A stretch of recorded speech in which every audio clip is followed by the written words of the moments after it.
నమస్తే అండి. నా పేరు వాణి.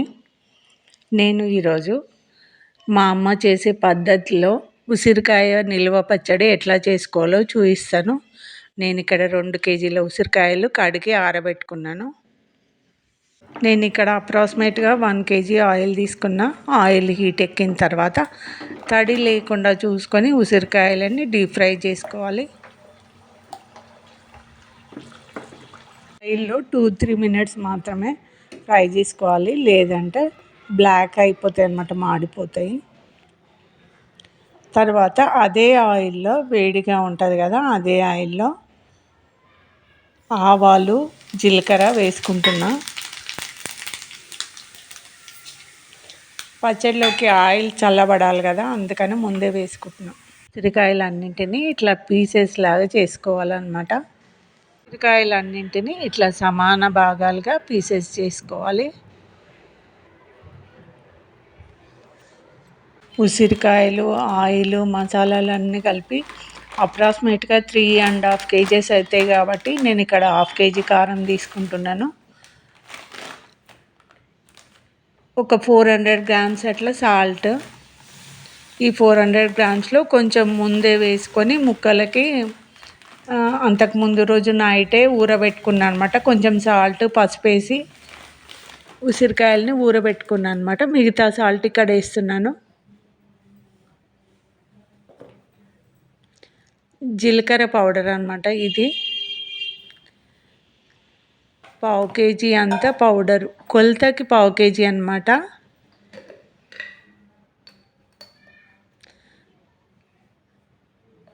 ఇక్కడ మెంతి పౌడరు ఒక 3 టీ స్పూన్స్ తీసుకుంటున్నా.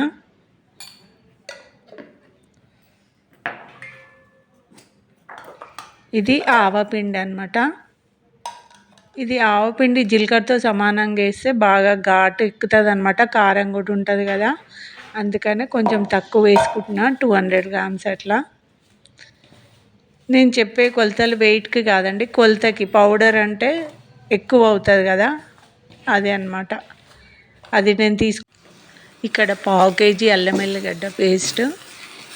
దాంట్లో ఉన్న వాటర్ అంతా ఎవాపరేట్ అయిపోయే వరకు ఆయిల్లో ఫ్రై చేసుకుంటున్నా. ఉప్పు, కారం, మసాలాలు బాగా మిక్స్ చేసుకున్న తర్వాత ఆ చల్లారిన ఆయిల్ని దాంట్లో కలుపుకోవాలన్నమాట.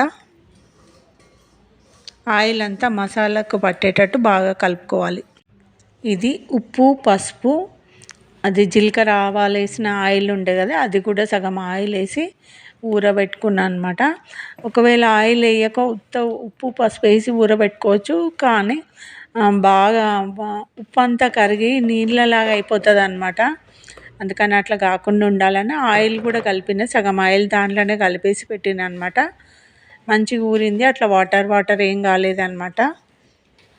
తర్వాత ఈ మసాలాకంతా ఆ ముక్కలన్నీ వేసి కలుపుతున్నా.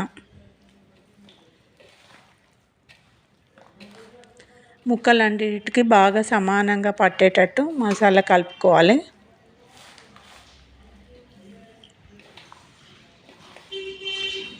ఫ్రై చేసుకున్న అల్లం ఎల్లిగడ్డ పేస్ట్ కూడా దీంట్లో వేసుకొని బాగా ముక్కలన్నిటికీ సమానంగా పట్టేటట్టు కలుపుకోవాలి. ఉసిరికాయ చట్నీ ఆయిల్ ఎక్కువ లేకపోయినా, ఇట్లా నిమ్మకాయలు పిండకపోయినా బ్లాక్ అయిపోతుంది అనమాట, కలర్ చేంజ్ అయిపోతుంది. అందుకని ఇక్కడ 3 కేజీలు అప్రాక్సిమేట్గా కాబట్టి నేను 3 నిమ్మకాయలు పిండుతున్నాను అనమాట.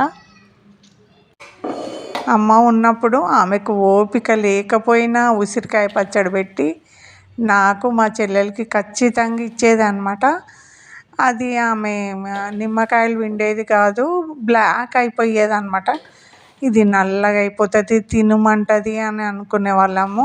ఇన్ని హెల్త్ బెనిఫిట్స్ ఉన్నాయని మాకు అప్పుడు తెలియదు అనమాట. అయినా కూడా ఆమె తృప్తి కోసం తెచ్చుకొని తినేవాళ్ళం అనమాట. నేను ఒకరోజు ఆయుర్వేదిక్ హాస్పిటల్కి వెళ్ళిన అనమాట. అక్కడ కౌంటర్ దగ్గర స్పెషల్గా బోర్డు ఉంది.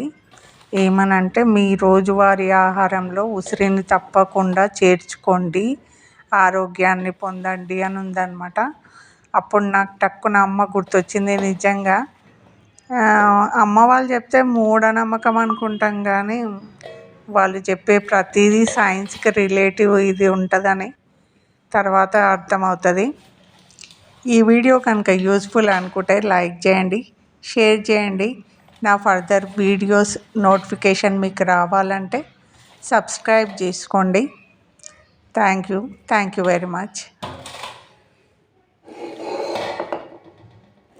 ఇక్కడ గాజు సీసాలలో మొత్తం నింపలేదు చూడండి, ఎందుకంటే ఊరి ఒక్కొక్కసారి పొంగుతుంది అన్నమాట. అందుకని హాఫ్ మాత్రమే వేసుకున్నాను.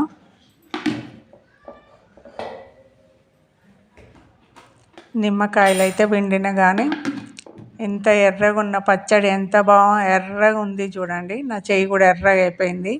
ఉసిరికాయలో ఎన్నో హెల్త్ బెనిఫిట్స్ ఉన్నాయి కాబట్టి ఖచ్చితంగా మనం రోజు తినడానికి ప్రయత్నిద్దాం. పిల్లలకు కూడా డైలీ పెట్టడానికి ప్రయత్నించండి. ఉసిరికాయలను ఆవిరి పట్టకుండా ఇట్లా ఆయిల్లో ఫ్రై చేస్తే సంవత్సరం వరకు నిలువ ఉంటుందండి. మీరు ట్రై చేయండి. ఇప్పుడు ఎట్లాగో ఉసిరికాయల సీజన్ కాబట్టి